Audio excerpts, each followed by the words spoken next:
નમસ્તે મિત્રો, Dinesh Vaghela live YouTube ચેનલમાં હું તમારું દિલથી સ્વાગત કરું છું। ઘણી વખત જ્યારે તમે સખત મહેનત કરવાનું શરૂ કરો છો અને વારંવાર નિષ્ફળ જાવ છો, ત્યારે તમારા મનમાં એક પ્રશ્ન આવે છે। આ પ્રશ્ન આવે છે કે ભગવાન તમારી સાથે છે કે નહીં? તમે સખત મહેનત કરો છો, તમે તમારી બધી શક્તિ લગાવો છો, તમે સારા કાર્યો કરો છો અને તે પછી પણ તમે પરિણામ મેળવી શકતા નથી। ક્યારેક એવું લાગે છે કે ભગવાન માત્ર સારા લોકોનું જ ખરાબ કરે છે, કારણ કે ત્યાંના બધા સારા લોકો તેમની સાથે ઘણા દુઃખ, ઘણી મુશ્કેલી આવે છે અને તેમને ઘણી બધી બાબતોનો સામનો કરવો પડે છે। તો ચાલો આજે આ વિશે વાત કરીએ। સમજાય છે। એકવાર એક છોકરો જે તમારા જેવા ઘણા સપના જોતો હતો, તેણે તેના જીવનમાં આગળ વધવાનું વિચાર્યું, તેણે ખૂબ જ મહેનત કરી, તેણે ખૂબ જ નાની ઉંમરમાં ઘણી વસ્તુઓ હાંસલ કરી અને તેને લાગ્યું કે ભગવાન હંમેશા તેની મદદ કરશે।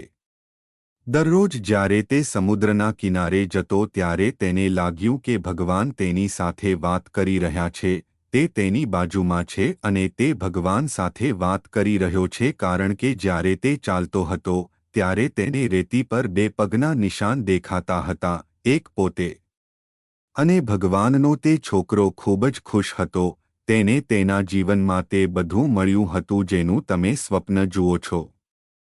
પણ કહેવાય છે કે સૂરજ ઉગે તો અસ્ત પણ થાય, ઘડિયાળમાં બંને ડંખ ઉપર હોય તો બંને ડંખ નીચે પણ આવે।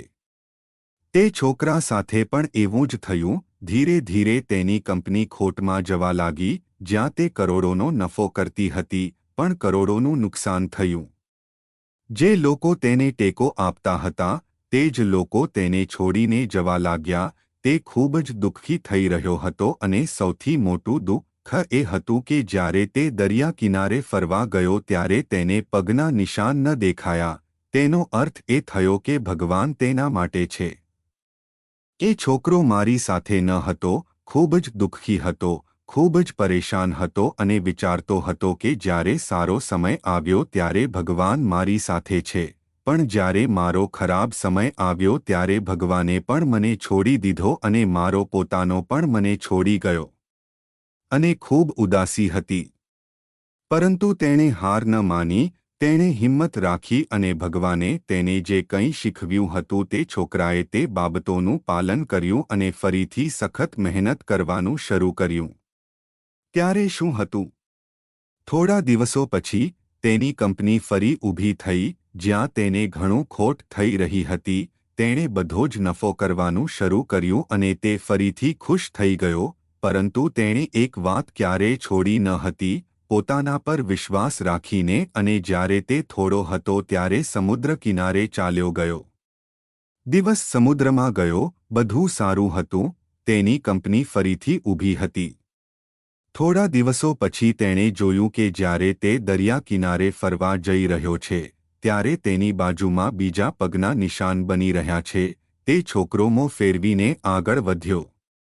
બાજુમાંથી અવાજ આવ્યો કે શું થયું? તું મારી સાથે વાત નહીં કરે? તે છોકરાએ બૂમ પાડી કે જ્યારે મારો ખરાબ સમય હતો ત્યારે તું મારી સાથે નહોતો, તું મને છોડી ગયો અને આખી દુનિયા પણ મને છોડીને ચાલી ગઈ। મારી મહેનત અને મારા વિશ્વાસને કારણે આજે હું ફરીથી અહીં આવ્યો છું। જ્યારે હું સફળ થયો, તમે ફરીથી મારી પાસે આવ્યા, જ્યારે મને તમારી સૌથી વધુ જરૂર હતી। મેં તમને તે સમયે કહ્યું હતું અને હવે હું સફળ થયો છું, પછી ફરીથી મારું આવ્યું સાથે। બાજુમાંથી સ્મિતનો અવાજ આવ્યો અને કહ્યું કે હું ત્યારે પણ તારી સાથે હતો અને આજે પણ તારી સાથે જ છું। છોકરો થોડો ગભરાયો અને કહેવા લાગ્યો કે તું સાથે હોત તો બીજા પગના નિશાન દેખાતા હતા મારી બાજુ પર। પણ જ્યારે મારા પર મુસીબત આવી, જ્યારે મારા પર મુસીબત આવી ત્યારે મને કોઈ પગના નિશાન ન દેખાયા, તમે મારો સાથ છોડી દીધો હતો। બાજુમાંથી ફરી હસવાનો અવાજ આવ્યો અને કહ્યું કે તારી મુશ્કેલી વખતે પણ હું તારી સાથે હતો। જ્યારે તું સફળ થતો ત્યારે તને બે પગના નિશાન દેખાતા હતા, કારણ કે હું તારી પડખે ચાલતો હતો, પણ તારા પર મુસીબત આવતા જ તું એક પગ મળ્યો। પગના નિશાન દેખાવા લાગ્યા કારણ કે તમને તમારા ખોળામાં લેવામાં આવ્યા હતા અને તેથી જ તમે જે પગના નિશાન જોઈ રહ્યા હતા તે મારા હતા, તમારા નહીં. એટલા માટે આપણે હંમેશા યાદ રાખવું જોઈએ કે કોઈ પણ સંજોગોમાં ભગવાન, તે ગુરુ આપણને ક્યારેય છોડતા નથી, ભલે આપણે તેમનામાં વિશ્વાસ કરીએ કે ન કરીએ, આપણે તેમની પૂજા કરીએ કે ન કરીએ, તે હંમેશા આપણી સાથે છે. તેથી હંમેશા હાથની રેખાઓ પહેલાં આ વસ્તુ યાદ રાખો, જે આપણને શીખવે છે કે આપણે આપણા નસીબ પહેલાં આપણા કાર્યો પર વિશ્વાસ કરવો જોઈએ. હું આશા રાખું છું કે તમને મારી વાત સમજાઈ હશે અને તમારા મિત્રો સાથે જરૂર શેર કરો જેથી તેઓ પણ આ વાત જાણે અને તેઓ તેમના જીવનમાં આગળ વધી શકે.